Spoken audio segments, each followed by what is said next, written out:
Chapter 401 Collapsing Seal by Hydesgrain.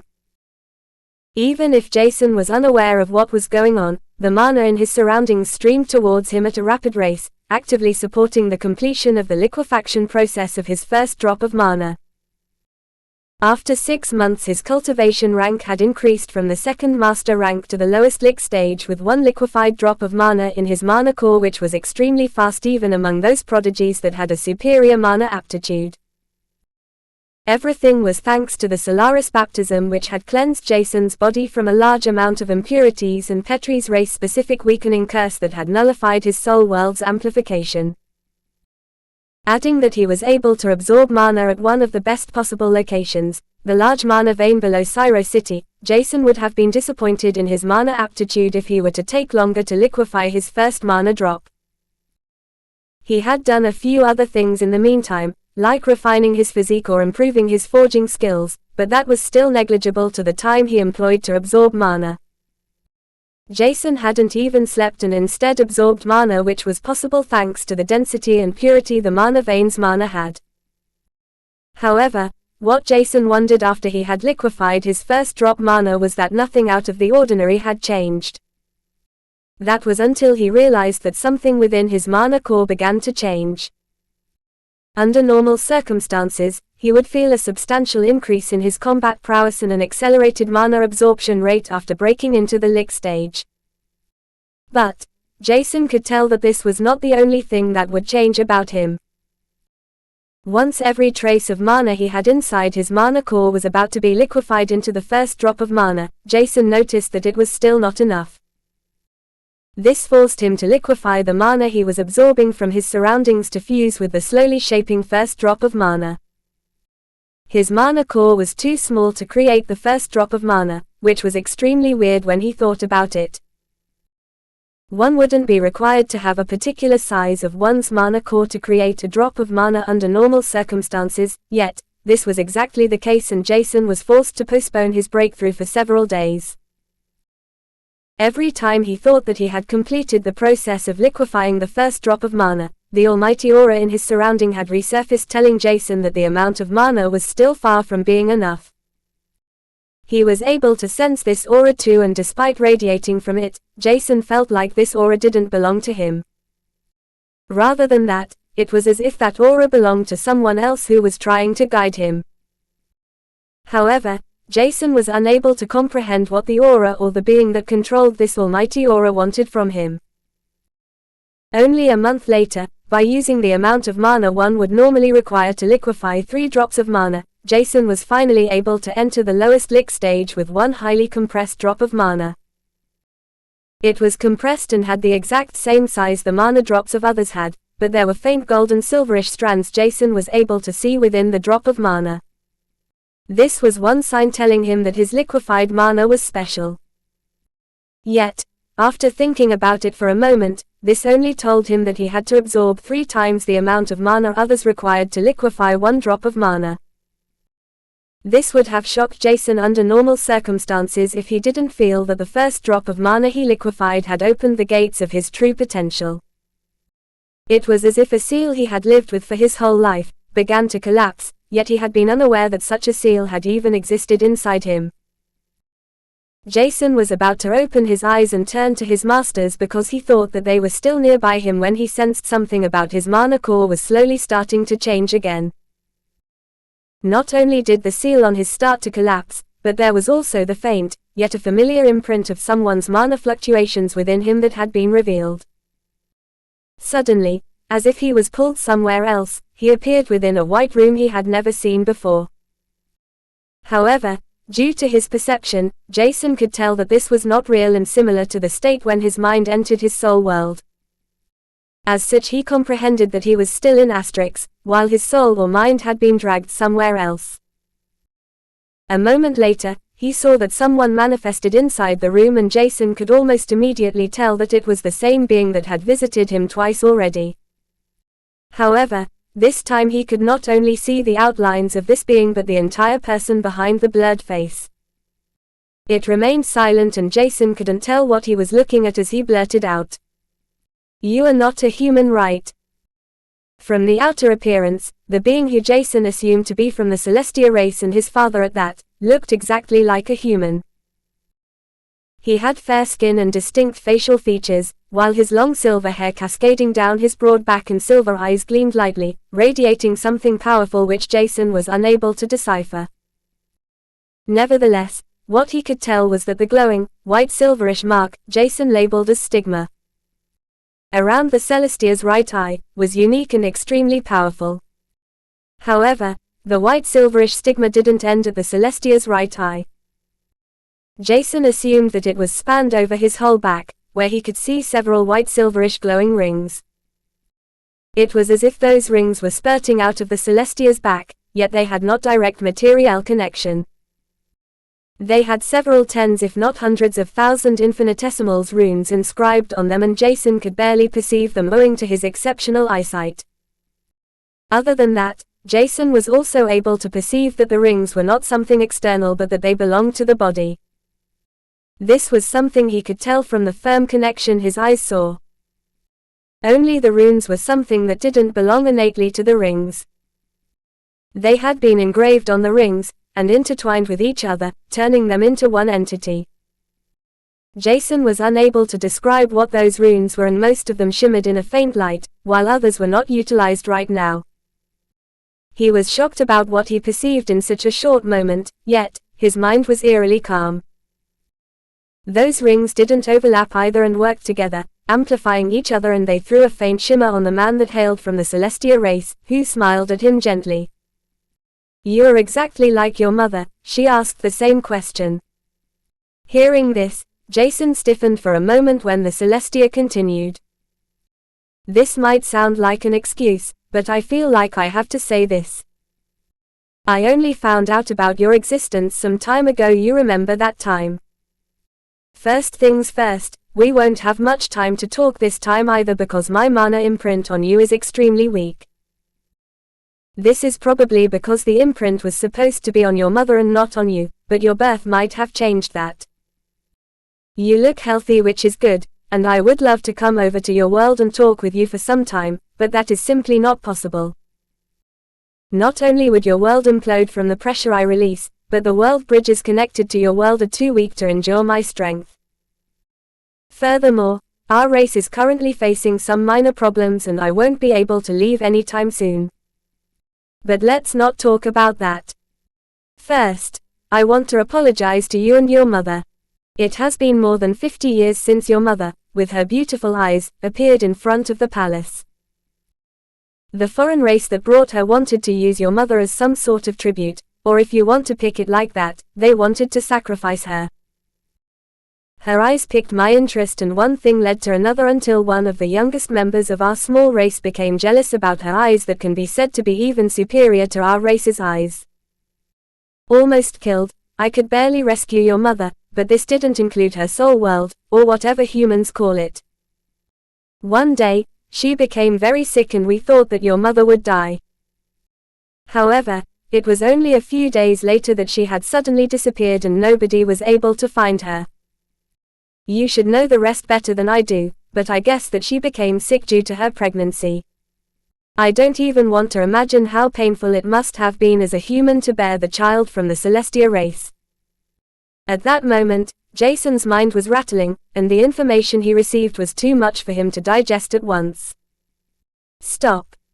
Why are you even telling me this? Do you want to make me feel guilty about being born, about the fact that my mother had always been sick before she? Jason was unable to think rationally when he heard what the Celestia, who was indirectly telling him that he was his father, had said at the end. However, his father just shook his head as he said with a sad expression, "I just wanted to explain you that your birth is something miraculous. We from the Celestia race are already few in number and there are only a few newborn Celestias every few tens of thousand years. There had never been a halfling either, which means that you are one of a kind. I was able to peek into your memory and I saw what happened. If possible I would just destroy the whole blood clan, but that will be your task. However, never allow your wrath and agony to overwhelm you. After I found you and the planet you live on, I figured out why other races decided to focus more on an infant stage planet. That's because of your existence as halving, one from the Celestia race at that. To put it simply, the future of the human race will be extremely difficult and it's bound to be filled with obstacles. However, the biggest problem is that your progress is way too slow. If you don't start to use your full potential, you will never be able to protect anyone. Break through your limits. You have yet to reach the true starting point of a real cultivator. You can't even control what has been given to you yet. Once you're capable of doing so, come and find me, the Celestia race will welcome you at any time. Jason could somewhat understand what his father seemed to tell him, but at the same time he didn't tell him anything he didn't know, as his father said. Son, my name is Yaldra Celestia Yaldra. I hope we will meet again when your next awakening is near. Now, focus on your primal awakening and make the best out of it. Don't reject the blood of a Celestia that streams through your veins, but accept it, otherwise, you might be too weak to protect the ones you love. Other than that, do however you please, but control your emotions.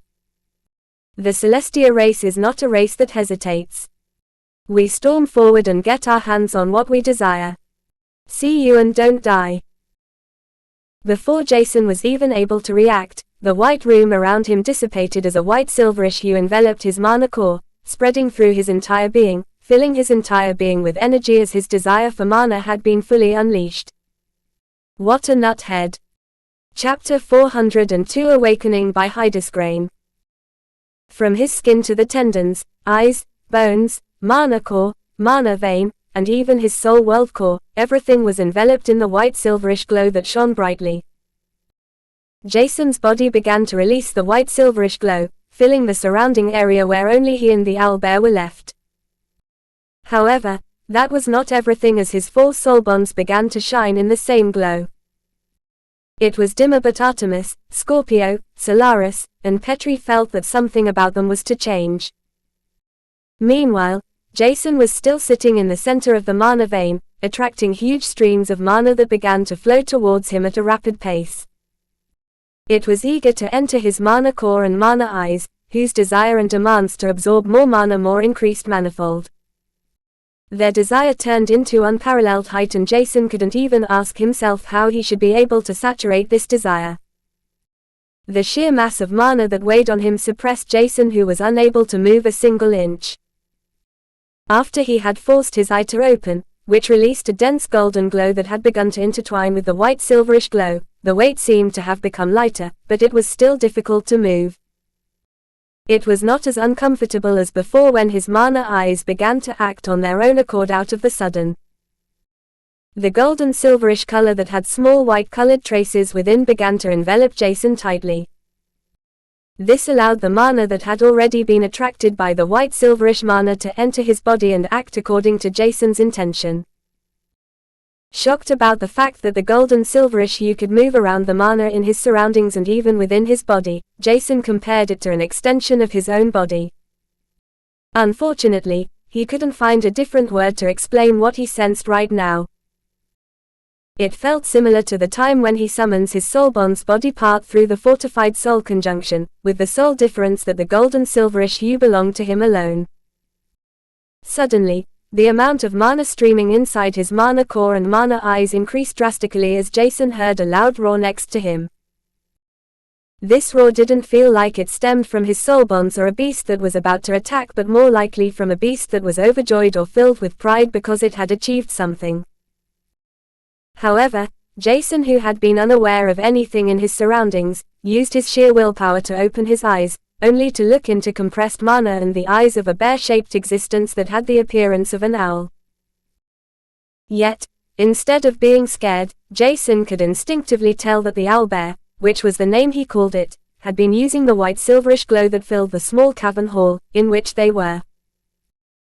From the looks of it, the owlbear was about to break into the rank above the monarch rank, and Jason could already see a large, slowly rotating crystal enveloping 3 of its 9 solidified prismarine crystals. Feeling its joy, Jason couldn't help but smile, as he took a deep breath before he followed the words, the Celestia Yaldra, his father had told him. After talking with his father for a few minutes, Jason was unsure what exactly he should think of him, but one thing was sure. He had loved his mother, and the longing gaze in Yaldra's face was something that Jason couldn't forget.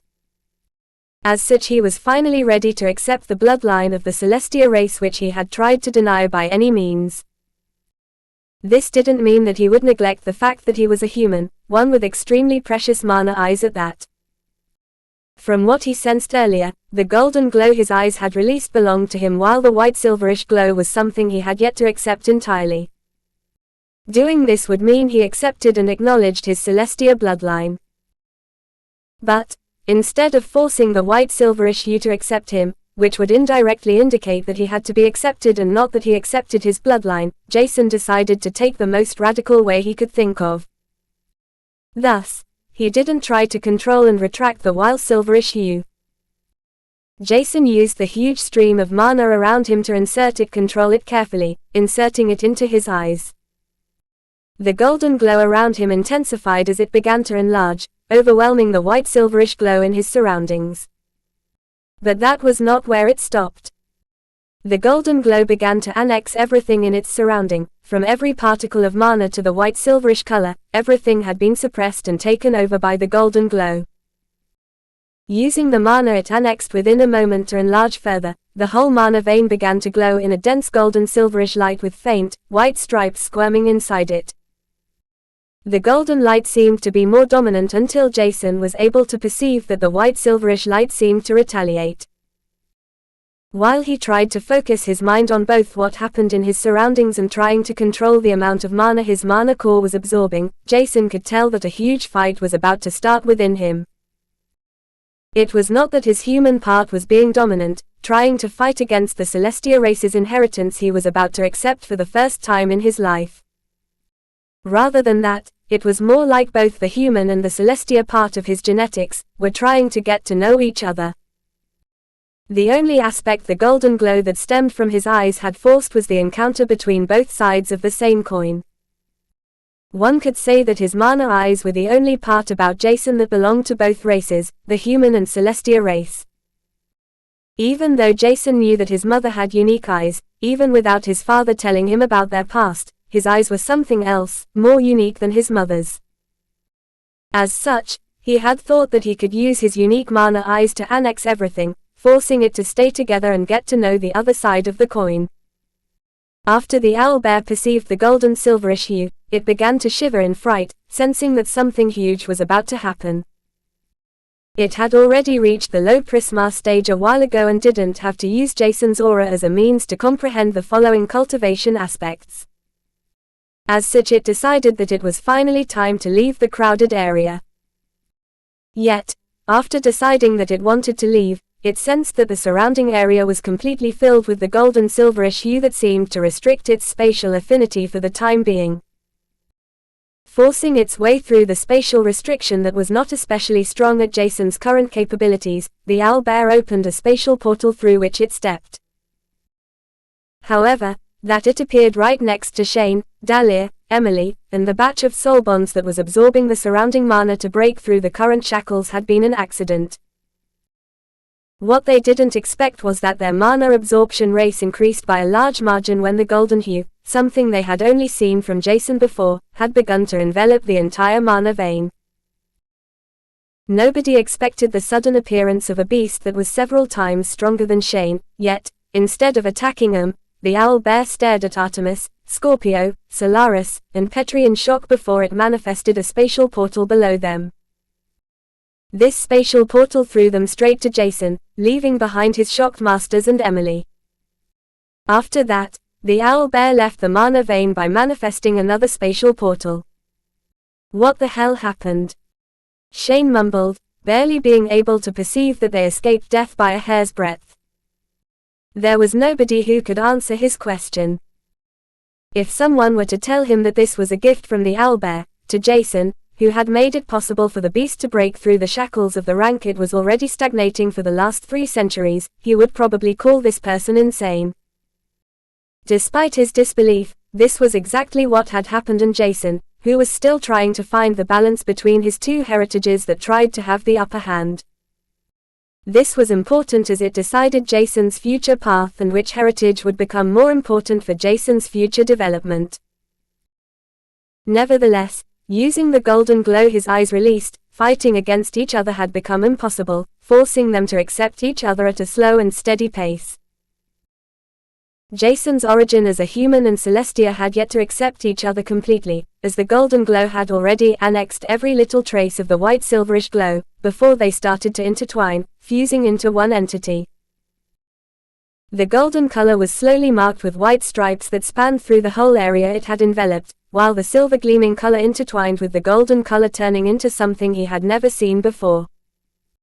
If Jason did describe what his mana eyes perceived, it would be the aurora lights in 3 colors at once, gold and silver as main colors while the white marks highlighted the rest. He had already noticed that his soul bonds appeared next to him, but they were currently using the humongous quantity of mana in order to fuse the white silverish stigma that had manifested on their body with it. When Jason saw this, he was confused for a moment. However, it was definitely not something bad, as he sensed that his soul bonds became much stronger through it.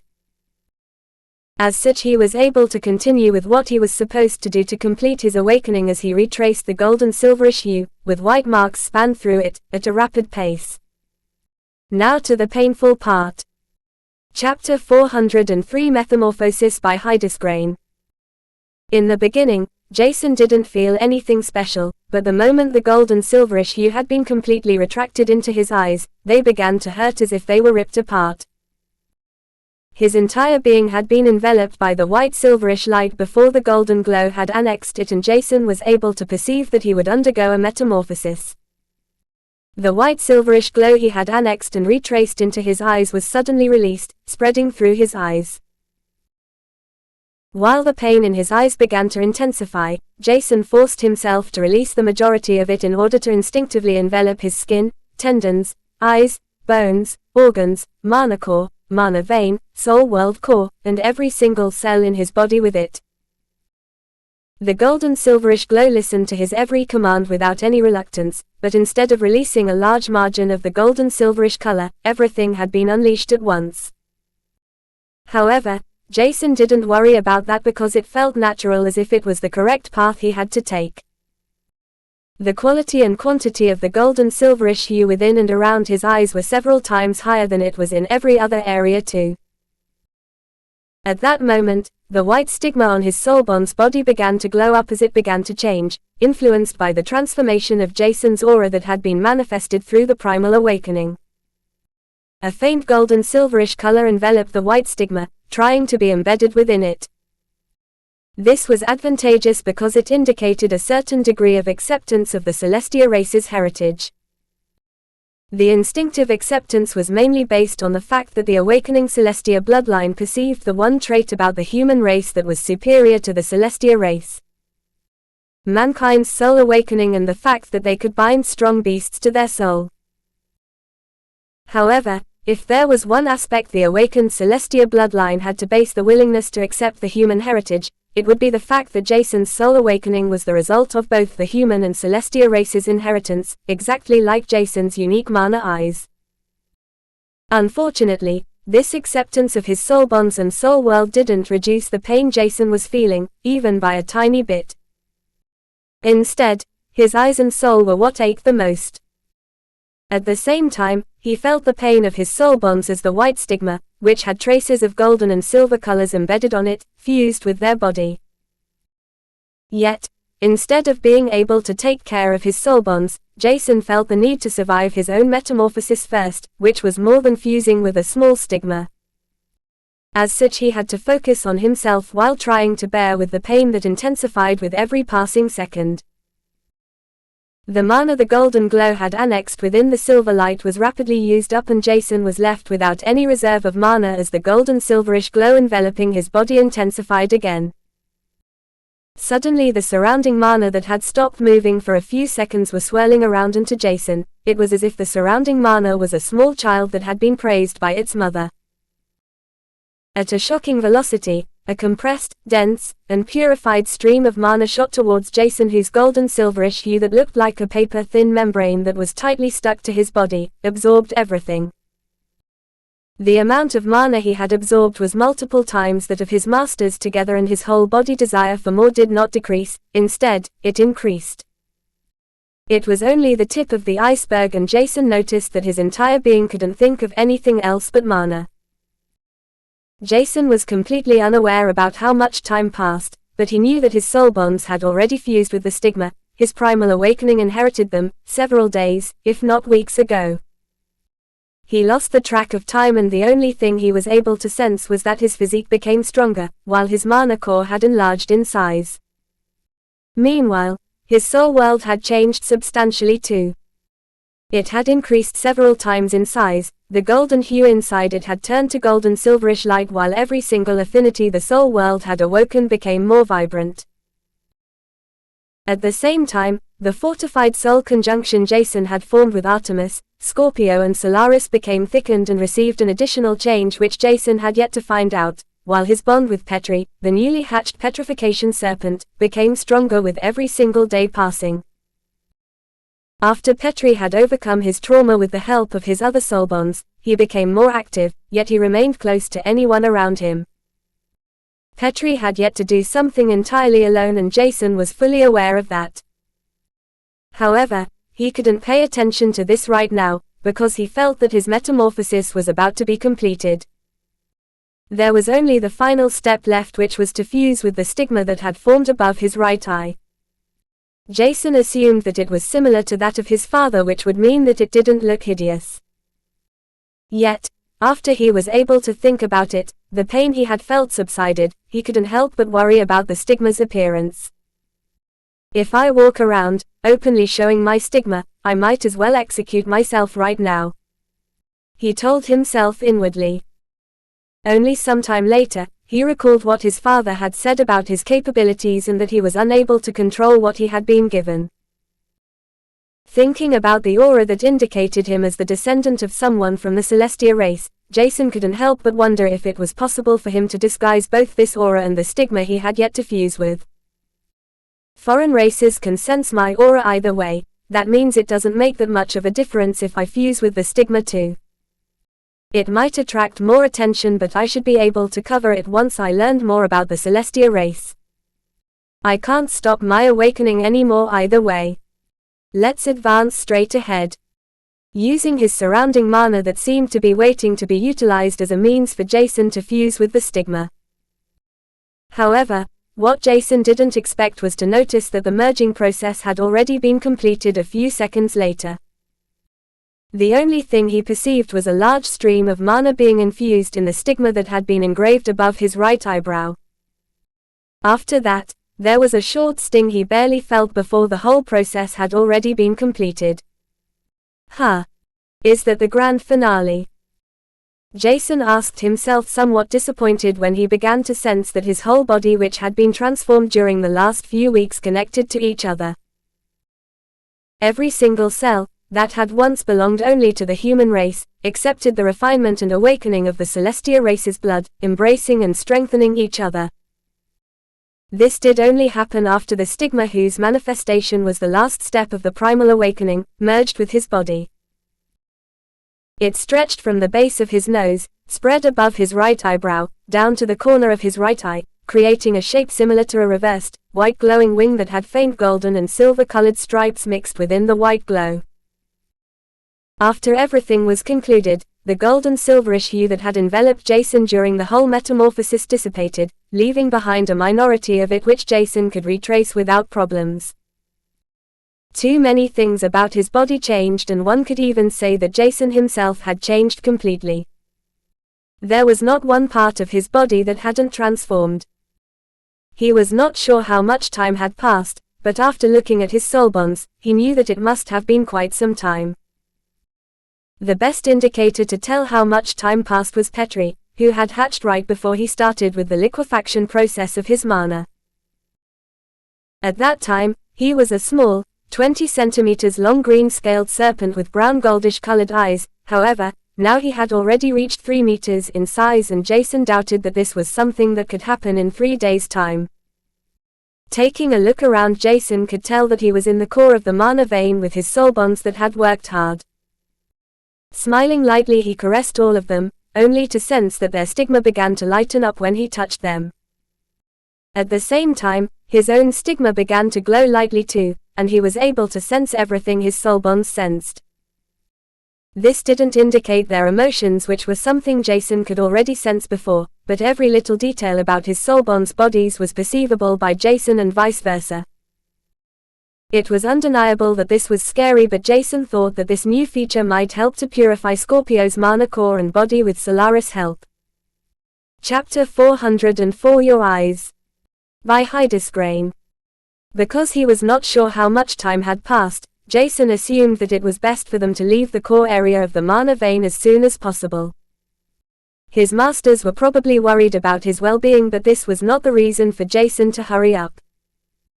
After the primal awakening of the Celestia bloodline had been completed, Jason felt an ominous feeling approaching him. It was as if something huge was or had already happened. From what his soul bonds transmitted to him afterwards, Jason comprehended that the gold and silverish aura could be sensed over a long distance too. If the glow, released by his primal awakening, could be perceived throughout the whole mana vein, how far was the radius others could sense his aura during the bloodline awakening? He was not sure, but it had to be a vast range. Adding the factor that he estimated some races to have superior senses than humans had, Jason couldn't help but start sweating. Jason thought about retracing his soul bonds to the soul world, and a moment later they had already disappeared as their stigma began to glow. This astonished him for a moment, but at the same time, it made him happy. It seemed that the stigmas Jason and his soul bonds had received through the primal awakening of his bloodline allowed him to control his soul bonds much faster. At the same time, they didn't require to use a magic circle to leave or enter the soul world anymore. This would save some time, and Jason couldn't help but smile lightly. Nevertheless, he didn't want to waste any more time, as he told Artemis to enter his mana core. Right now, he had only one drop of mana, but this drop was special as it had faint golden and silver traces intertwined within. However, that was not the important point. The drop of mana was compressed and consumed as much mana as required to liquefy 3 common drops of mana. This meant that he would be superior to everyone at the same rank than he was, because his drop of mana required more mana to be liquefied at once, which meant he received a greater enhancement from every single drop of mana he liquefied. At the same time, it slowed down his breakthrough progress by a large margin.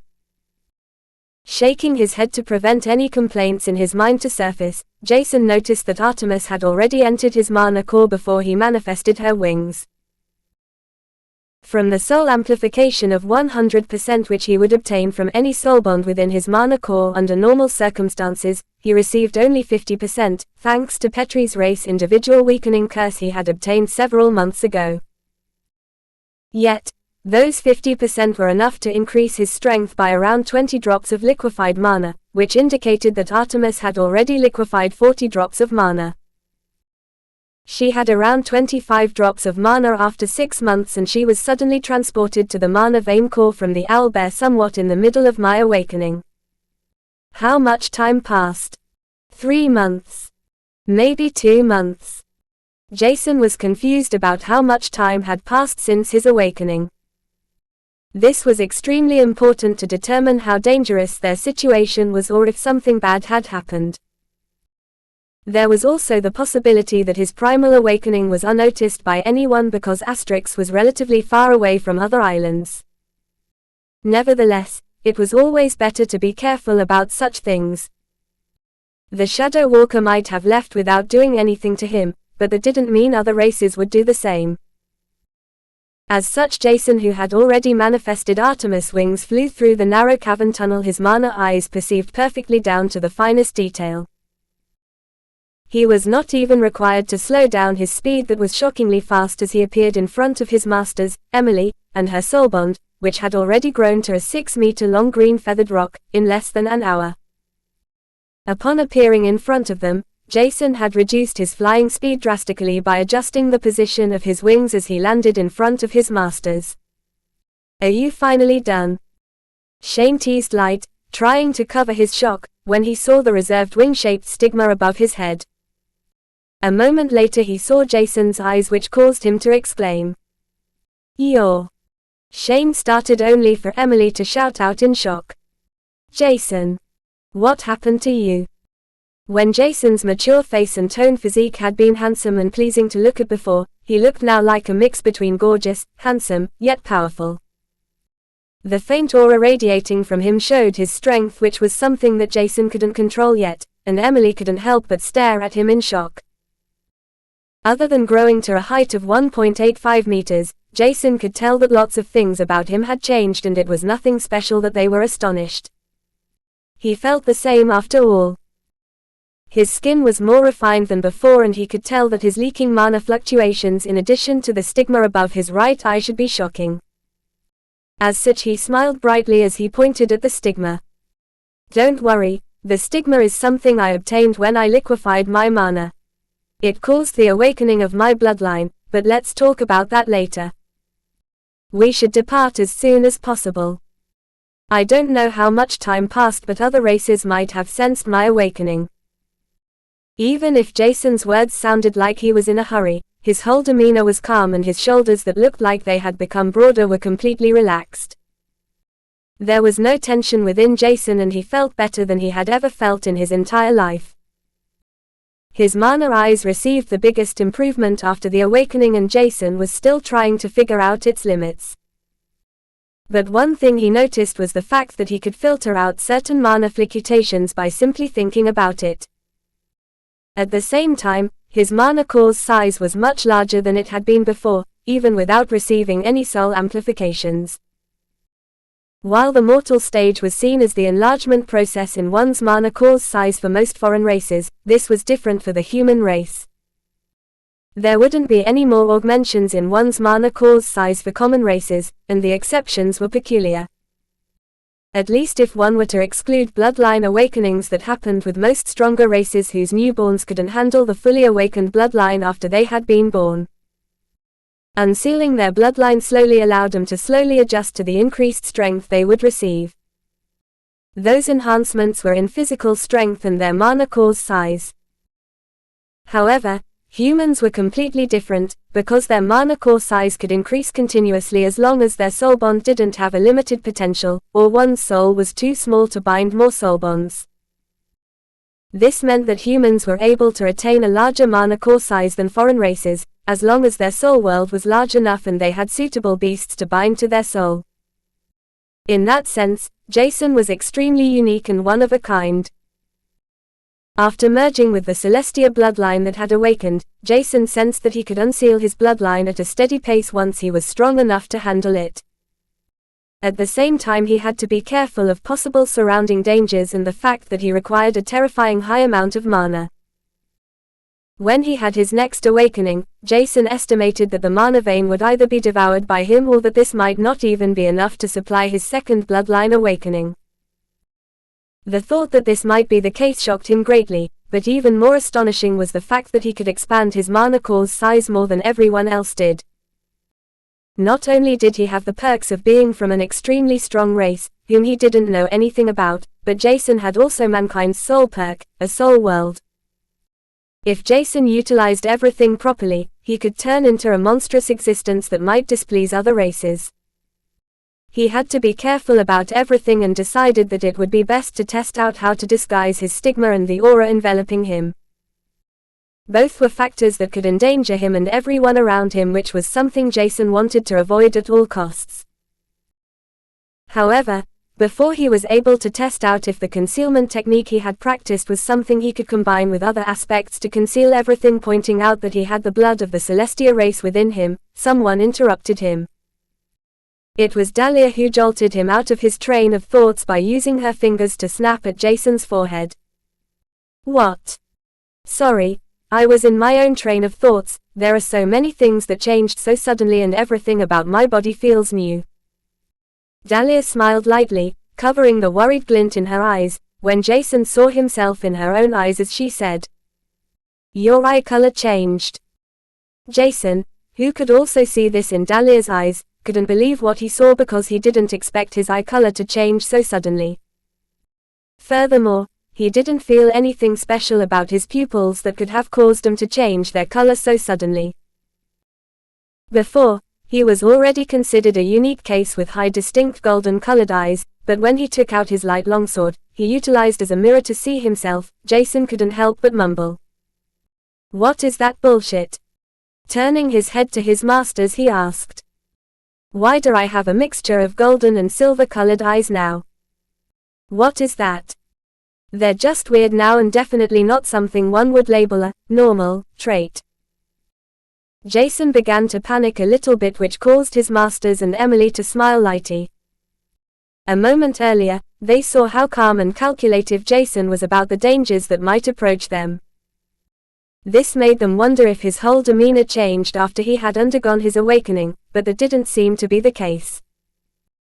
Nobody knew why exactly his eye color changed, to such an exotic color at that, but it had definitely something to do with his awakening, as Emily recalled something which caused her to say, "I'm not sure if I saw everything correctly, but in the beginning when we sensed that Jason's awakening started, the mana vein was enveloped in a white silverish hue or glow, and only when we sensed strong mana fluctuations from the mana vein's core did a golden hue envelop and devour everything. That is at least what I saw. I'm not sure if my words make sense, but couldn't that be the main reason for your eye color to change?" Jason averted his attention to Emily, and her words made somewhat sense because he recalled what happened after the golden glow he had released from his eyes devoured everything in its surrounding. "I retraced the golden silverish aura into my eyes. Thinking about it, it was always weird that I had golden eyes because my mother had silver eyes like the Celestia race has too, but in that sense her eyes were called superior to theirs too." Jason's mind was rattling. However, in the end, he was unable to get the hang on everything right off the bat as Dahlia said, "It's nice that you want to figure out what exactly happened with you, but didn't you tell us that we should leave as soon as possible? Let's go first, talk about everything what happened, and then we can brainstorm about every issue we have to face, alright?" Chapter 405 Younger Generation by Hydesgrain. Jason was glad that Dahlia was in their small group because Shane was way too excited due to his bloodline awakening, which caused Jason to smile oddly, while Emily was extremely confused. After he had shocked Dahlia with the high quantity of existing planets that inhabited intelligent life and the fact that their whole system about the ranking of one's mana core was baseless and different from the foreign races, Dahlia was forced to adapt, which she did great. As such, she was much calmer in tricky situations. That was after she had understood everything that Jason had told them before, which included the Terragrade manuals and the fact that only weak individuals from those foreign races were sent over to Argos. She had been shocked for a long time, but after overcoming everything, Dahlia knew that doing their best was everything they could do. What else should they do? Hide in the corner of a small island as they used to do, or give up everything they had achieved over centuries? That was in the past, and since she encountered Jason, Dahlia knew that she had to nurture him. This nurturing was not only based on how to become stronger or even her alchemy and beast creator knowledge. She was aware of Jason's kindness and the fact that he wanted to help others despite saying that he was not a saint or something like that were important traits. It was also obvious that he was not normal from the beginning. At least she could tell that something about Jason was essentially different from other humans. Whether it was his talent, the fact that he could create a firm bond with his soul bonds immediately after he formed a soul bond contract with them, or his unique traits, like his soul awakening that was shockingly high, the fact that he had very unique mana eyes, in the end, everything pointed out that Jason was special. This was also why it wasn't that much of a surprise to her that Jason was a halfling from another race. Instead of discriminating against Jason because of that fact, she wanted to help him stay on the right track and not to lose himself in thinking that he might not belong to Argos. Mankind was in a dire need of someone strong enough to initiate a change, but Dahlia thought that Jason required humans too, even if it was just to learn how cruel or nice reality could be. With that in mind, she taught him that rescuing others might not seem like much to him, but for those people he saved, it was their entire life. As long as she could maintain Jason's good personality without anything shattering it into smithereens, he would become someone great, more like a saint than a devil. Even if half of his genetics belonged to a different race, as long as his heart was on the right spot everything would be fine.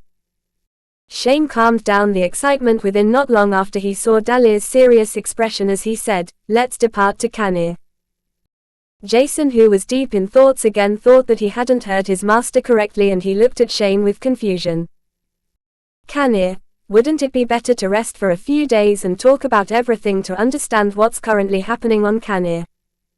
Furthermore, I can't hide my stigma and Celestia characteristic aura right now. It would be suicidal for me to enter Canir right now. When Shane heard this, he shook his head before he told Jason what he had missed out on in the last 8 months which they had spent near the mana vein without any obstructions. That was, if one were to leave out the weird Bel-Al mutant existence that abducted Jason and afterward even his soul bonds. This owlbear, without giving it a proper name, was terrifying and its strength was much higher than Shane's. However, even if that was the case, nobody had perceived killing intent from it. Rather than that, it seemed more like an overjoyed beast that received benefits worth several hundred years of luck. Nobody could know that the owlbear had previously estimated that it would take more than 700 years before its hibernation would be over, indicating its breakthrough to the second, large threshold of the primer stage. You might now be aware of this because you were too focused on increasing your mana core rank and body refining progress, but I left the mana vein a few times to take a look at the other islands. At the same time, I could take a glimpse at the newsfeed of my quantum bracelet, or what remained from the newsfeed, and it looks bad. If you can't cover your Celestia aura or stigma yet, we should depart to Canir instead of anywhere else. The other islands are either attacked by humans that accepted the foreign race's soul contract which allowed them to be nurtured with greater cultivation resources, martial art techniques, and cultivation techniques than we have on Argos. But if the existence of those humans that have been nurtured by the foreign races were to be the only issue, it wouldn't be so bad. More problematic is the fact that the big clan gathering turned into a massacre, exactly as we had expected. Jaildrake and the race he is colluding with, initiated an attack, the moment all big clans that wanted to attend the gathering had arrived. This was earlier than everyone had expected. Not being able to retaliate directly, more than 6 leaders of those big clans died, before their reinforcement arrived. The reinforcement was obviously other foreign races that had planned to wait for the perfect moment to ambush the leaders of the big clans and the forces they had hidden too. In the end, everything turned out to be extremely complicated and I don't even know how many people have been killed since then. From the looks of it, there are currently around 7 foreign races attacking each other, but there could also be more and I have no idea how it could escalate to such an extent. They use humans and their territory as shields. The most ridiculous fact, however, is that those foreign races have only sent a few sovereign ranks, or Prisma stages how you would call them. The rest are all at the lick stage, and they don't even have a large number of mana drops liquefied. As if they allowed the younger generation to decide which race will be allowed to reign over mankind. Jason was astonished, but not really shocked about what he heard, as he mumbled. The gathering was around the time we departed, so slightly less than 8 months since the war or whatever we should call this chaos began. He tried to get the hang of what exactly they should do as he mumbled. If the stronger individuals from those foreign races want to avoid waging war on their planets, which might eradicate their whole race, they have to use the younger generation. Furthermore, those stronger individuals shouldn't be able to enter Argos. The rifts are not stable enough to withstand their strength. At least that should be the reason for other races to send their people at the Prisma stage as strongest envoys to Argos. When Shane and Dahlia heard this, they nodded, slightly confused for a quarter of a second as Shane said, "It would be stupid for those foreign races to wage war against other races that might be as strong if not stronger than themselves. Adding the sheer number of foreign races that have access to Argos, there might be more than the 7 I'm aware of. Maybe there are many hidden in the shadows, waiting for the perfect moment to reap the most benefits. And mankind's soul awakening with our soul world should be those benefits. If someone were to demand mankind as their own asset, war would be the only logical reaction. That is, if our soul awakening is as important to those races as we think it is. With that being said, they had to collude with those big clans to create a small, hidden force that might be able to reign over mankind without anyone knowing. At the same time, we can say for sure that the strongest beings they might send would be at the peak of the low prisma stage with several more solidified prismarine crystals than mankind has. At least if we didn't miss important information yet. As for the younger generation of the foreign races, they're either sent out as reinforcement for the big clans, or foreign races thought that they were strong enough to take care of mankind. Dahlia nodded her head at Shane's words while Jason thought about them for a moment before he wanted to add something, only for Emily to blurt out. But Jason said that the lick stage is not even considered to be the beginning of one's cultivation path. Why should they send out their untrained people? Couldn't there be a different reason? Maybe what Jason said with the younger generation makes sense and they let them decide who is allowed to stay on Argos or has to leave, or maybe who can remain on Argo as a sole foreign race. But why does it feel weird to send out untrained people? With their strength, their lick stage people should be around our age. Maybe a little bit older or younger, but that's not what matters. Doesn't it feel more like a trainings camp and we are the reward? Jason knew that Emily was clever and quick-witted, but he didn't expect her to say something like that. She had yet to fully understand what exactly those other races planned, and the fact that Jason was a halfling from another race was not easy to digest. However, she felt that Jason was nice and not someone from those evil foreign races that made everyone's life worse. Trainings camp. Dahlia mumbled, unsure what she should think about this possibility as Jason said. Let's be blunt, this is not unlikely. Some races might join this chaotic war because they want the younger generation to become more proficient in real combat. Maybe this could even be a sign for the younger generation to learn the other foreign races' real strength. Sacrificing weaker soldiers to train veterans might also be a good purpose for races with a high population and great reproduction ability. At the same time, there might be other races that have another goal, which is to claim mankind as their own. After that, they could use us as a means to strengthen themselves. This, however, would also mean that there could be a third faction to join the fray. Those races that don't like mankind will be controlled by other races. It's not highly likely, but if a single race can't have us as their sole asset, either nobody is allowed to have us or everyone together. That is at least what the third faction that might join the fray could think. Shane listened intently about what Jason and Emily comprehended, and he couldn't help but smile as he mumbled. Doesn't that mean the only races we have to be careful about are those belonging to the first faction, thus every race that colludes with our race?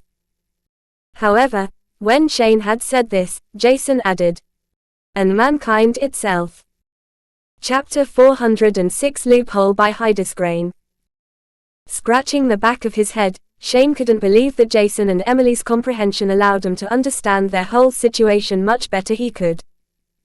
Am I thinking too traditional, or too much focus on our planet? How come I was unable to comprehend that? Shane lamented inwardly, which Dahlia noticed. Don't be like this, Shane. We lived for centuries on Argos without knowing what exactly was truly going on. Emily is quick-witted and able to adjust quickly to the current situation. As for Jason, you know him. He understood that Dahlia wanted to console him, but somehow, Shane didn't feel like it was really helpful. In the end, he already had a hard time accepting that mankind's mana core ranks were just the construction of the foundation and that they had yet to enter the real cultivation progress. It was painful and embarrassing to think that they had a chance against those foreign races in the first place. With that in mind, every single death caused by those foreign races had been unnecessary and something that could have been prevented. A single human was worth nothing to them, and it was humanity's quantity and soul awakening that made them special. But that was also only the case because of the soul awakenings. If mankind would have been unable to bind beasts to their soul and become stronger through this, nobody would have bothered about them, and it was exactly because of this unique trait that such a devastating war was happening right now. Shane was not sure how many humans died, but he was aware of the fact that waiting a few centuries for mankind's population to recuperate from the losses they had and would receive during this war was nothing to them. He felt powerless and extremely useless as he stared into Jason's golden silver mixed eyes that were filled with the desire to do something against those foreign races. It was a clear fact that Jason had never received something great from mankind. He had been bullied for being blind, lost his mother to one of the ancient clan's descendants, and was almost forced into an enslavement soul contract by one of the big clans. His life had been hard, but despite that, he never stopped working hard to become stronger, while his faith in humanity never ceased to exist. Shane felt genuinely thankful to have met such a great disciple, and he didn't care a tiny bit about the fact that he was not a pure human, but a halfling. Let's go now. If my intel is not wrong, the Chandra country has the lowest numbers of battles with foreign races. If possible, I would like to forge a few things too. I just need a few weeks, no, even days would already be enough if everything works out. Shane continued to stare into Jason's eyes as he said, in those weeks you should be able to finish the infant phase of your Netherworld's Forte body refining technique, right? At the same time, you could learn how to control your stigma too. It's even easier to see than the aura you release. I don't know if foreign races were able to perceive the same aura I perceive right now, but it's definitely something normal humans shouldn't have under normal circumstances. Jason was not sure what exactly Shane wanted to forge, but a period of a few months should be more than enough to finish everything his master stated. I need roughly 1 week to complete my body refining foundation. My bloodline awakening changed a few things about my physique, but there shouldn't be any issues with that. About concealing my stigma and the aura. I'll give my best to fix this issue as soon as possible, otherwise, I won't be able to walk around freely, either way. And that's not what I want. Shane smiled lightly as he manifested a spatial portal impatiently. In that case, should we depart now? Emily just nodded her head half-heartedly, distracted by the new information Shane had shared before she averted her attention to the lesser typhoon rock that laid next to her. You have to become stronger as fast as possible. Everyone was ready to depart in a matter of a few minutes, and Jason took only a short glance inside his soul world before he jumped through the spatial portal while manifesting Artemis wings once again. He appeared above the surface on Asterix, and took a look around before he thought, I should probably wait a little bit longer until I release Petri's race-specific weakening curse, right? What Jason had noticed about the curse his soul world core harbored after he bound Petri to his soul, was that he was unable to use the race-specific weakening curse if his soul world core was utilizing it. Either he had to stop using the race-specific weakening curse for himself in order to curse other targets, or Petri had to curse them, which was not much of a problem, but slightly annoying, if one were to think about it more intently. It was definitely not an advantage, but it was not much of a hassle either. If he could actively use the weakening curse on other targets, it was highly likely that he would be strong enough to defeat stronger opponents without the need to rely on Petri to use the curse, instead of doing so personally. However, this was just a thought he had in mind while thinking about the perfect timing to change the degree to which his soul amplification should be. Right now he had just entered the lick stage with 1 drop of mana. However, this 1 drop was unique and required the amount of mana 3 drops of liquefied mana would normally require to be liquefied. This was something he thought to be the Celestia bloodline's unique trait. On one hand, he would have to use more mana to liquefy 1 drop of mana, but on the other hand, his foundation would be much stronger than anyone else's. Once his already large mana core was filled with mana drops, it would be difficult to use up his mana, which was extremely beneficial. That was if he didn't learn any new, more mana-consuming techniques or stronger affinities that used up more mana. However, what allowed him to be truly confident in his own strength was the fact that the Primal Awakening increased his physical strength drastically too. His physique should be equally strong as someone who liquefied around 80 drops of mana, if not more, and he had yet to complete the infant phase of the Netherworld's Fort technique. This would give him an additional boost in his physical strength, and Jason began to wonder how strong he would become after his physique reached the first stage. I should be able to fight against someone at the Grandmagus stage, right?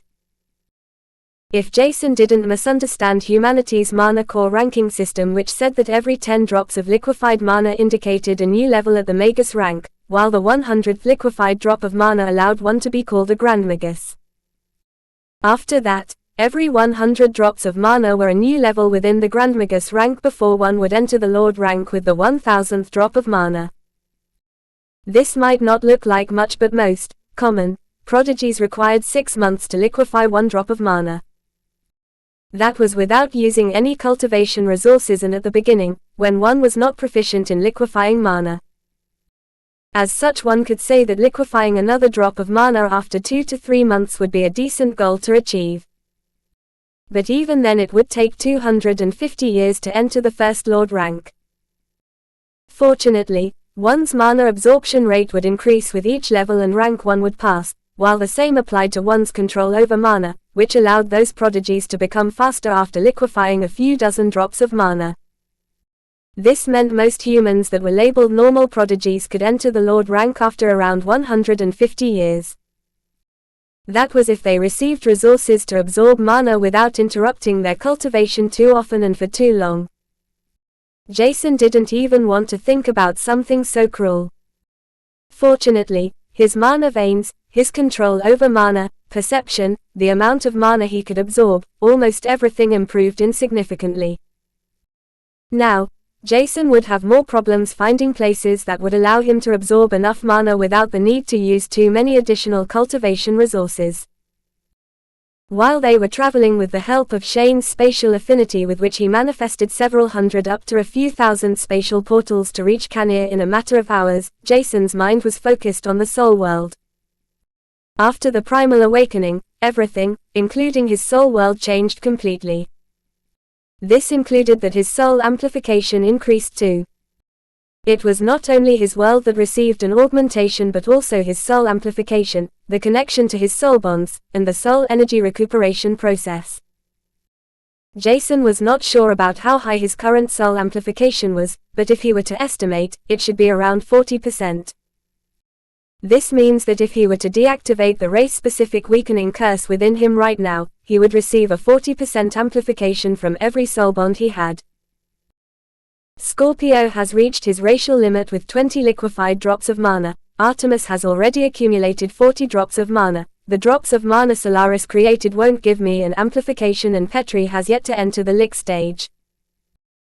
Jason's mana core size would increase by a lot, but this wouldn't intervene in his liquefaction process, as it didn't matter how large his mana core was to liquefy mana. It was only important to determine how mana drops of mana Jason could store. On the other hand, only his vessel might have some problems with the physical amplification of 40% he could receive. Maybe not now, because he had already created a large gap between his vessel's maximum limits, which increased after he had undergone the primal awakening of the Celestia bloodline, but he was unsure how exactly he would fare in the future. But I can adjust the curse to what degree I want. Doesn't that mean I could decrease the curse further than I initially planned, as long as I'm confident to bear with the increased soul world amplification for the next 6 months? Jason sensed that he found a loophole he hadn't seen before and couldn't help but smile while Emily was looking weirdly at him. Did he become insane after awakening? How can he smile right now? Chapter 407, Control by Hydesgrain. It didn't take long before they arrive on Kanir, but Shane's entire mana core was dried up, even though it had been passively replenished. After manifesting spatial portals for several hours, this was only obvious, and Jason began to wonder why exactly he tried so hard to arrive on Kanir so soon. It was not like they would have any problems if they had to do a short break to allow Shane to replenish his entire mana core. In the end, Jason found it disadvantageous that Shane's mana was completely used up. If someone from a foreign race with a solidified prismarine crystals would arrive, nobody would be able to fight against it, while the same applied for hostile humans. However, Jason thought that Shane had something in mind by rushing towards Kanir so hurriedly, while Dalir didn't say anything against it either. As such, they should have made a plan or at least a rough idea about what they should do. "Let me rest for 10 minutes and we can continue," Shane said, and Jason's prior thoughts seemed to be both somewhat wrong but right at the same time. While Shane told them to take a short break, Jason looked around to see where exactly they were. He assumed that the coast was nearby while their exact position was inside a small cave that had a small pond within. This pond had a small tunnel at the base and probably lead to the ocean, Jason's mana eyes perceived. Despite living on an island since young, he had yet to see the ocean because it was labeled as extremely dangerous and at the same time as nothing special. His whole life, Jason had lived in Artes City before he moved to Syro City. Even by moving from Asterix Island to Terebrine, Jason didn't really notice the ocean that had been below him while they had used lots of spatial portals. Today was the first time he could see the ocean to a certain extent, but that was also on because of his mana eyes. Before, when they were traveling through the spatial portals, he had been deep in thoughts, but now this was not the case and he could use his mana eyes to take a proper look outside. At least that was what he tried to look at. His mana eyes couldn't look through solid materials and the cave was surrounded by rocks. Thus he was barely able to perceive all kinds of mana fluctuations, the fact that the whole ocean was infused with mana. At the same time, there were thousands if not tens of thousand beasts his mana eyes perceived, and they had all kinds of hues enveloping them, while their affinities were mostly based on elements they could use within the water. This was probably an evolutional thing because of natural selection and the fact that fire affinities wouldn't help a beast to survive in the deep ocean that was filled with even more terrifying beasts than Canir and the archipelago.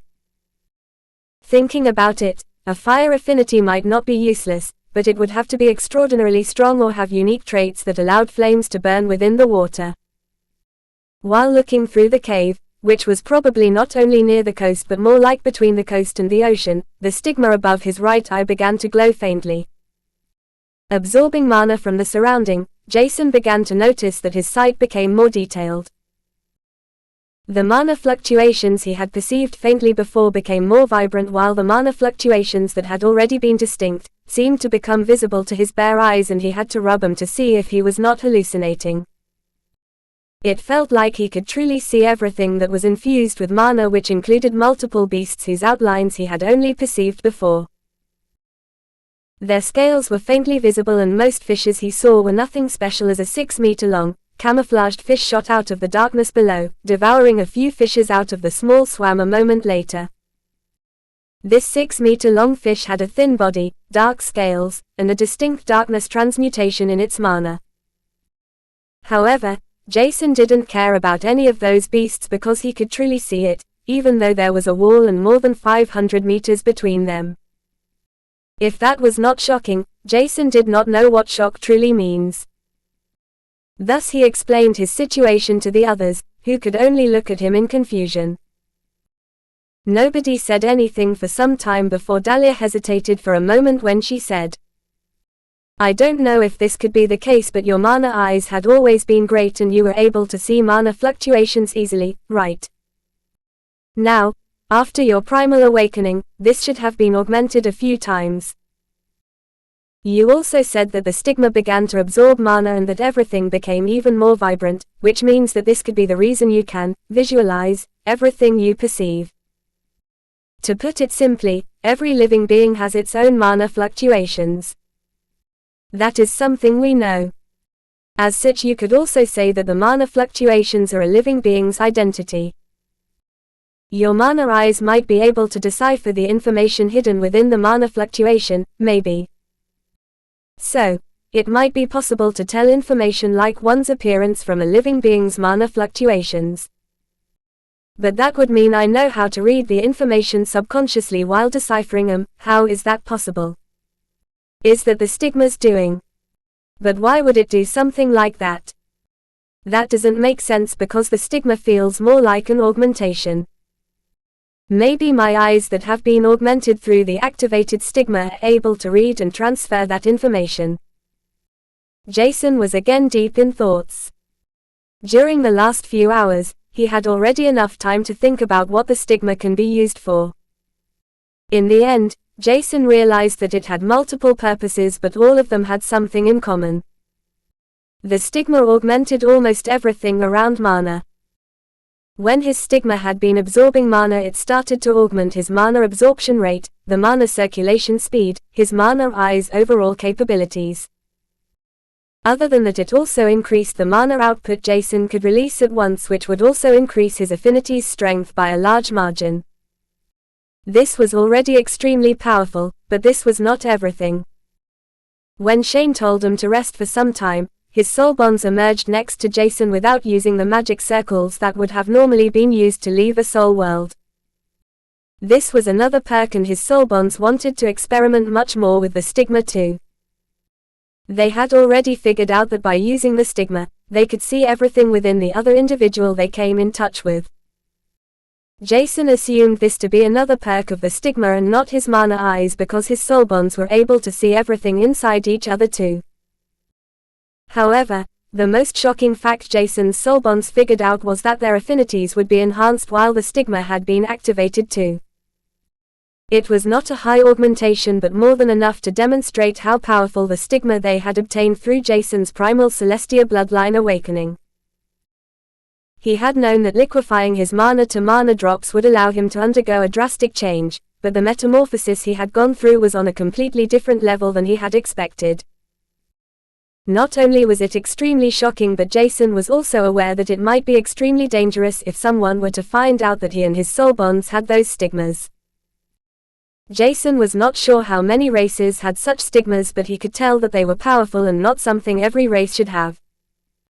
Otherwise, the Shadow Walker, Ganesia and Deepsea Scion race would have had them too.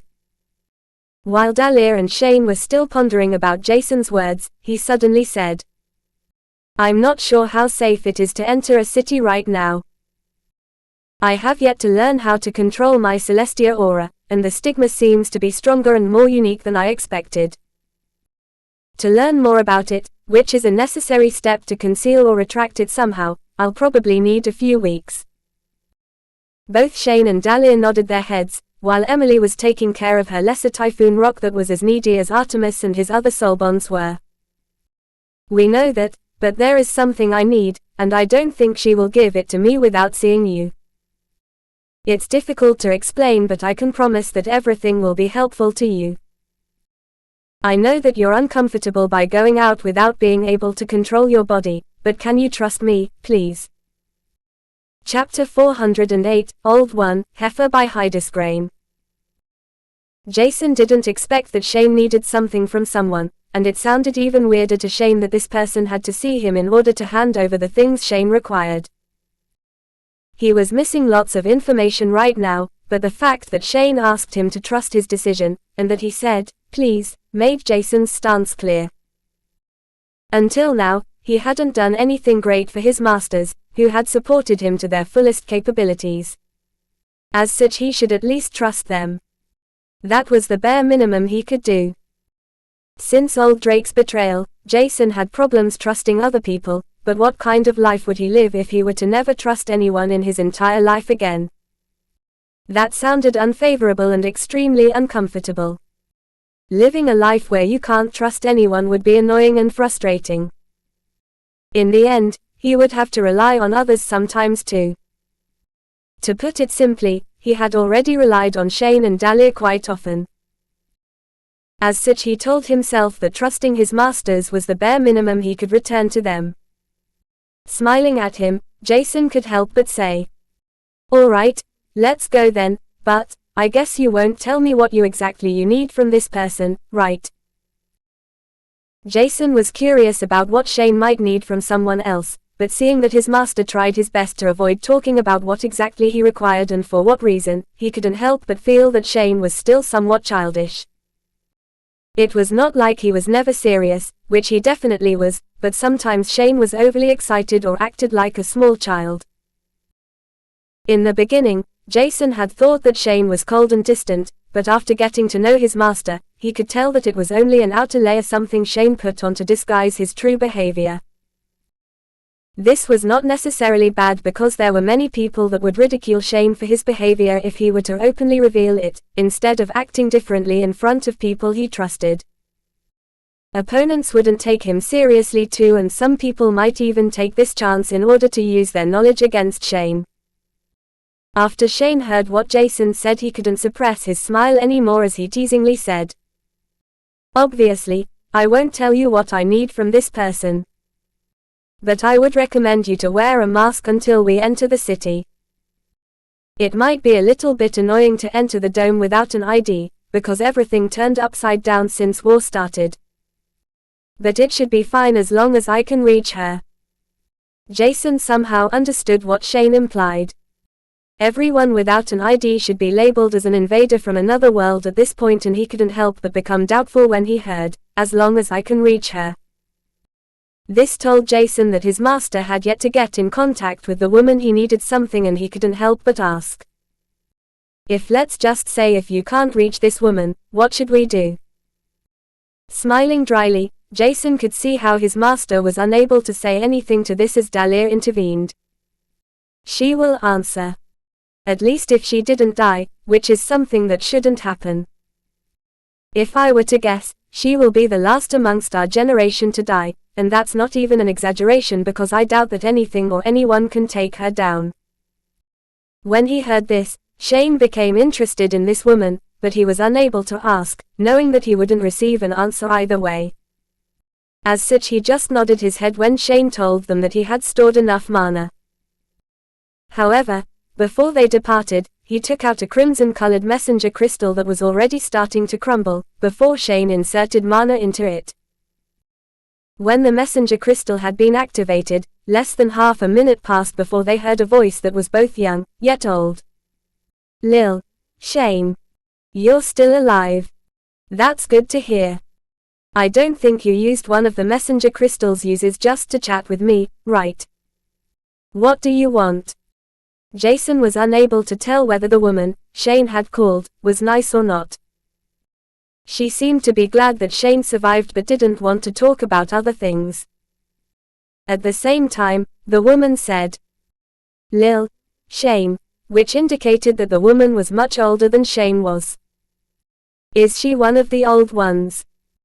Everyone who had survived the mana outbreak and was still alive was labeled as Old One. Even if had only been 3 to 4 centuries, which was a long period for humans, it was nothing for foreign races who had a heritage of several thousand years at the bare minimum. Jason was not even sure how old younger races were, but it would be a surprise if he were to hear that a race younger than the human race existed.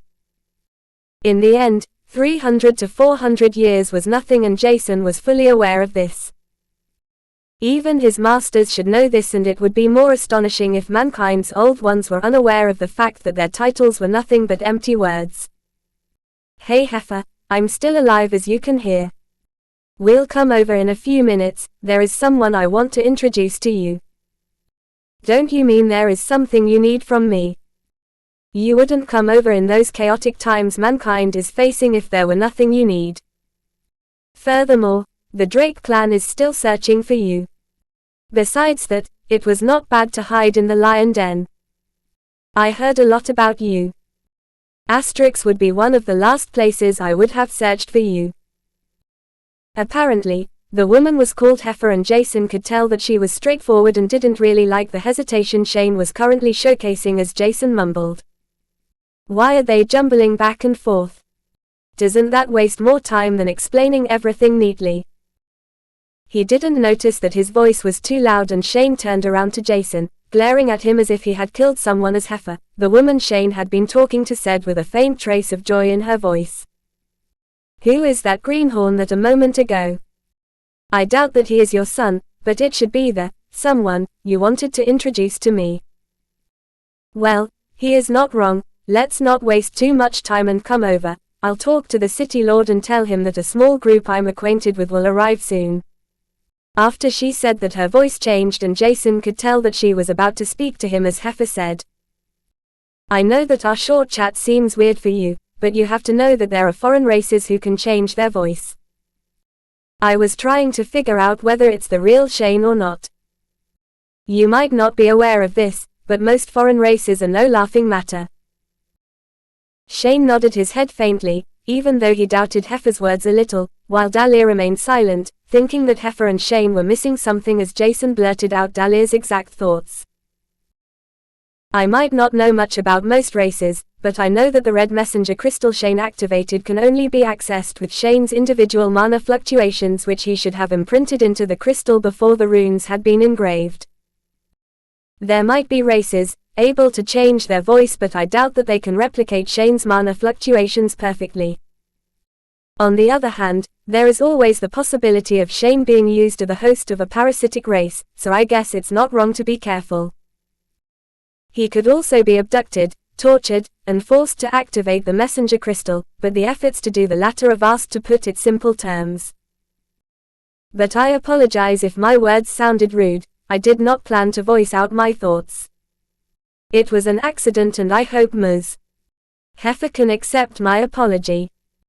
When he had started to blurt out his thoughts, Jason had yet to notice that he might have overdone it.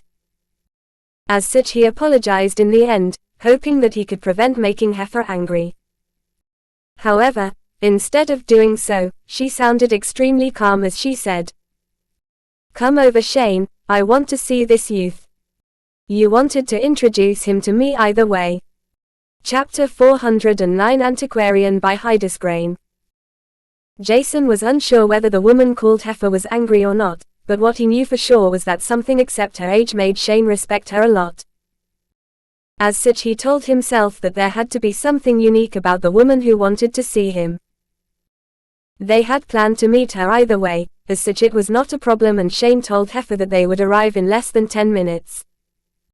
After that, the runes inscribed on the red messenger crystal began to diminish while Heifer said, "I've already messaged the city lord about your arrival. Just hurry up. I don't like to wait."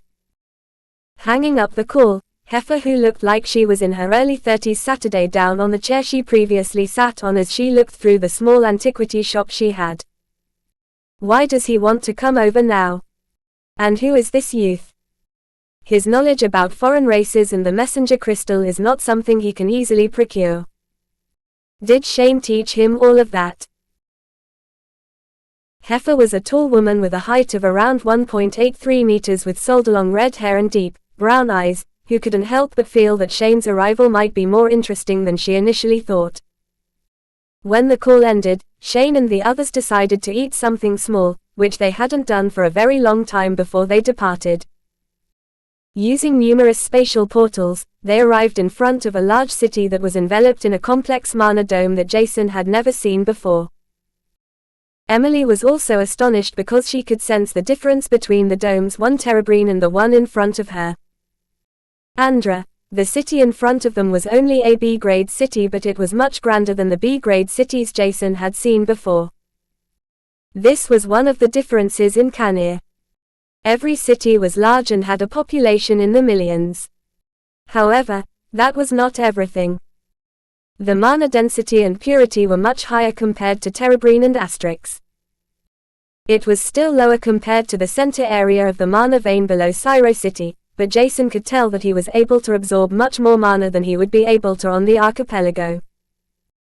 One could say that this was the most important reason for all prodigious talents to leave the archipelago. Both the surrounding mana's quality and quantity were much higher on Kanir than any island. Asterix, mana vein was the sole difference, but even that was incomparable as long as one didn't stay right next to it. As such, Kanir was great to nurture new talents compared to the small islands. Nevertheless, Jason was not impressed by the naturally generated mana anymore, because he knew that his own mana absorption rate amplified by the activated stigma would become higher compared to what the mana in his surroundings could provide. When they arrived in front of Andra's dome, they descended to the ground before the small group of four walked through the thin, translucent wall of the dome. Only half a minute after they had passed through the dome, several humans at the Lord rank had already appeared in front of them as one man stepped forward while looking at the quantum bracelet where a tall red-haired woman was projected. "Are those for the guests you mentioned?" he asked Heifer, who was in a projected video call with the middle-aged man. Heifer, who saw that there were 2 adults and 2 teenagers among the group, couldn't help but wonder if that were Shane, Dahlia, and 2 disciples, or if there were coincidentally others who had arrived at a bad timing. Both Shane and Dahlia's appearance had changed completely, after Dahlia's flame had the capabilities to change the facial features of someone to a certain extent. Furthermore, they had dyed their hair, and without any proper signs that they were really Shane and Dahlia he had known for a very long time. If she were in front of them she would be able to tell them apart within a second, but the city lord told her that it would be better to remain within the shop she was currently at. This was only because some foreign races had a hostility to her, as she did massacre lots of people from all kinds of foreign races during the last few months. It would be problematic for Andhra's citizens if foreign races were to find out that Heifer lived there, which caused the city lord to request her to stay behind. As such, she could only stare at the masked youth that was eyed with doubt and a slight trace of confusion by the Lord-ranked guards that protected the city right now. Last but not least, there was a young girl with green hair in the group, and the middle-aged woman, Heifer, assumed to be Dahlia, dragged the young girl behind her. Did she become a mother? No, her constitution wouldn't allow that, or those some motherly feelings. Suddenly Shane manifested his 3 affinities while Dahlia manifested her silver origin flame, and the nature affinity she had was released too. With that, Heifer could tell that they were Shane and Dahlia. It wouldn't be too much of a coincidence to have the same affinities as Shane had, but for the same to happen with Dahlia's nature affinity and silver origin flame was unlikely. Origin flames were already rare, but Hioha had only once seen a silver one, and that was Dahlia's. Yes, they're my guests, Heifer said to the man at the Lord rank before ending the call. Shane and Dahlia knew that Heifer was unable to tell who they were without sensing their mana fluctuations. However, it surprised them that she didn't come to them directly, which was something Shane expected because Hef had always been impatient and someone who wanted to avoid too much ignition. As such, they had to release their affinities with which Heifer was familiar. When clearing their identity was solved, the Lord-ranked guards returned, while the man who had talked to them for a moment before leading their small group to a small, inconspicuous-looking shop. After that, he left too, only to turn around for a moment as he looked at Jason, who wore a mask to cover his stigma. Unfortunately, his was not enough to disguise the terrifying, yet majestic aura enveloping Jason. He should have barely entered the Magus rank. How can it be that my colleagues and I felt threatened by him?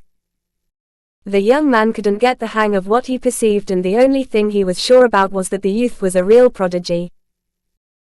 It was unknown how old Jason was because one couldn't see the face behind his mask, but from the appearance, one could roughly estimate that he was in his 20s. He had only 1 drop of mana, which the Lord-ranked guards perceived by scanning through his concealed mana core, but that was not what mattered. They, Lord-ranked guards, were already afraid of such a youth. How could that be? Jason and the others didn't realize the guards' suspicion, and Shane didn't care about anything like that as his hands began to sweat heavily. I hope she still has what I need, he thought inwardly as he entered the small antiquary shop, while Dahlia, Jason, and Emily followed behind.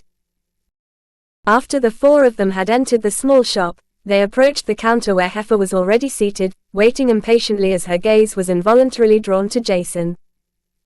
When she saw Jason, she couldn't help but blurt out, "What the hell did you bring me here? How can someone with 1 drop of mana release such an aura? Are you playing with me, Shane?" Shane, who had expected a similar reaction, couldn't help but shake his head as he stared at Heifer when he said, "I'm not playing with anyone right now, and it has been a very long time since I've been as serious as I'm right now. Please tell me that you're still hoarding all kinds of rare materials. Is the Mayrid Soulwood still with you?" Heifer, who was still looking at Jason, trying to investigate every little detail about the young man that stood in front of her, barely heard what Shane said. "I wouldn't be called Heifer if I wouldn't collect rare antiquities anymore, right? But for what do you need the Mayrid Soulwood? Wait, what do you need?" Chapter 410 Soul Weapon by Hydesgrain. Jason was not sure if he had ever heard of the Mayrid Soulwood, but he knew from Shane's teaching and the large variety of books he had read that almost every item that had soul in its name was rare and good to create soul weapons, armors or accessories with. As such, he was a little bit astonished when he heard his master asking Heifer about the Mehrid Soul Wood. Even Heifer seemed to be a little bit astonished, which was something Jason hadn't expected from an old one, as she said, "Nobody should be able to control Mehrid Soul Wood with their soul. You know how hard it is to nurture it. Without being able to control and nurture the Mehrid Soul Wood, it's almost worthless and less durable than a simple branch from an oak wood." There is something like that, Jason asked himself inwardly as his interest was ignited. The Mehrid Soul Wood is not the only material I need from you. If you have a few kilograms of Evaldronite ore and a Fenrir ore, it would be perfect. What the hell do you want to forge?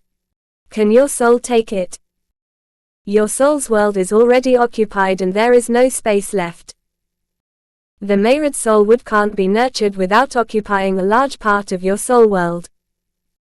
I don't even doubt that you have enough soul energy for a soul-grade weapon forged out of those three materials, but do you want to slay the big clans after nurturing a newborn soul weapon? When Jason heard Heifer talking about soul weapons, he was reminded about the last few months where Shane had talked a lot about soul weapons. However, from Jason's perspective, even though Shane liked talking about soul weapons, he had yet to teach anything about that to Jason. During the last few months, Jason had absorbed lots of mana, refined his physique, and his soul energy had reached 150,000 units, thanks to the continuous soul energy cycle he had established within his second sub-area. Other than that, Shane told him to improve his foundation of blacksmithing, thus Jason learned how to perfectly refine all kinds of grade -2. He also began to purify grade 3 ores, which was not as difficult as Jason had imagined it. It was definitely not easy, but after Solaris had evolved to a Tier 1 origin flame, it was able to sense how high its temperature was allowed to increase before it would injure mana veins. He had to learn how to perfectly purify grade 3 ores, but Shane was confident that Jason was capable enough to do it. After Jason had explained what exactly had happened to him during the primal awakening of his bloodline, in addition to the overall advancement his whole body had gone through, Shane could hardly contain his excitement. Now that Shane had also heard how great the augmentation of Jason's stigma was, Shane was reassured that nothing with his plan could go wrong. There was a reason for him to teach Jason only the basics to purify ores during the last few months, and everything was going better than he initially expected. The only issue was if Heifer had the items he wanted or not. Mehrid Soul Wood was the perfect material to use as a handle for a soul weapon. It was light, but durable like titanium as long as it was nurtured well. Meanwhile, an alloy made out of Evaldronite and a Fenrir was the cream of the crop, that would allow Shane to forge one of the best weapons humanity had ever forged until now. While Evaldronite ore was known for their mana veins' high mana sensitivity, if perfectly purified and used properly, a blade made out of this ore could attain a horrifying high sharpness and durability with mana circulated through it. On the other hand, a Fenrir ore was an extremely rare grade 3 as Evaldronite ore that was often used to forge weapons for someone who liked to use their affinity, as it augmented affinities to a certain degree. Merging Evaldronite and a Fenrir that were both labeled as extremely hard to come by, extremely difficult to purify, and extremely difficult to forge into great weapons, without damaging some of their mana veins which would reduce their capabilities drastically, was extremely difficult. However, at the same time, it would allow those peak grade 3 ores to become something extremely powerful. This was for sure, and a fact that was already obvious for the impure alloy. If Jason was able to purify it to a certain extent, the Evaldrona alloy made out of Evaldronite and a Fenrir would become something unparalleled. At least if one were the exclude weapons made from foreign races. Nevertheless, Heifer, who was able to comprehend what Shane wanted to do, couldn't help but think that Shane's thoughts were not completely thought through. Yet, Shane shook his head when he heard Heifer's lecture as he pushed his chest out before he proudly said, "I don't want to forge a soul weapon for myself, but the young man next to me, my disciple, Jason Stellar." Jason had not expected anything and had only secretly hoped that the materials his master wanted to procure were for him, but when he heard that what he was hoping for was true, Jason was unable to suppress his smile anymore. He wore a mask either way, but when Heifer blurted out a shocked, "What?" Jason couldn't help but look at her in confusion. "Shane. You should know how much of a burden a normal low-ranked soul weapon has to one's soul, but you want to forge this youth a soul weapon made out of Mayrid soul wood and Evaldrana alloy. Did you hit your head while you've been hiding?" Even if, Jason, right. Even if Jason seems talented, while the aura around him shows that he is someone special, how could you even think about handing him a weapon with so many potential dangers? That is, if you're even able to forge it. Shane and Dahlia, who was aware of what Shane wanted to do from the beginning, were aware of the dangers a powerful soul weapon could bring forth, but Jason was different and not someone one should underestimate. Suddenly, Heifer averted her attention from Shane back to Jason, whom she stared daggers at before she asked, "I don't know if you're aware of this fact, but soul weapons made out of one of those three items are already powerful and extremely dangerous for one's soul.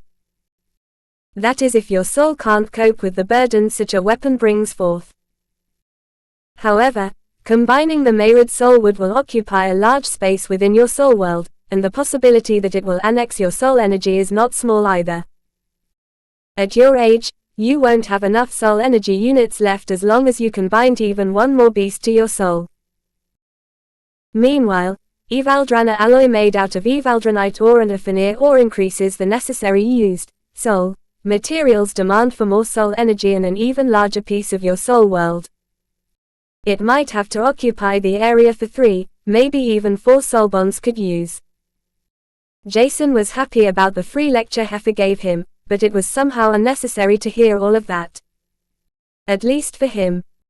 His soul world was large enough and his current soul energy had reached around 150,000 units. He had yet to continue nurturing Solaris, but that could wait for some time.